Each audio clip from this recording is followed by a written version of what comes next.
بنی اسرائیل کے دو بھائیوں کا ذکر علماء کرام بیان کرتے ہیں۔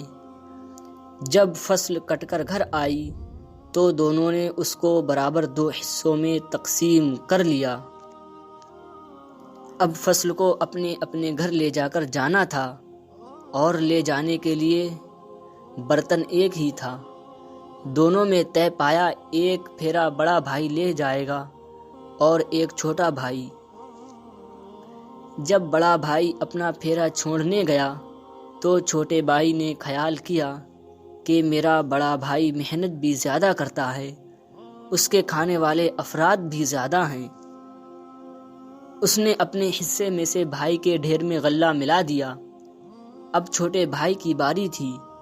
جب وہ اپنا حصہ چھوڑنے گیا تو بڑے نے سوچا میرا چھوٹا بھائی ہے۔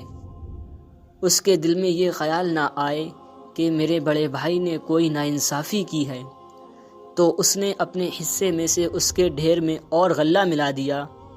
اسی طرح دونوں ہر پھیرے میں کرتے رہے۔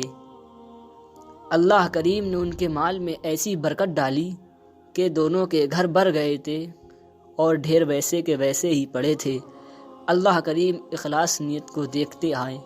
اللہ پاک ہمیں بھی اکرام المسلمین کی توفیق عطا فرمائے، آمین۔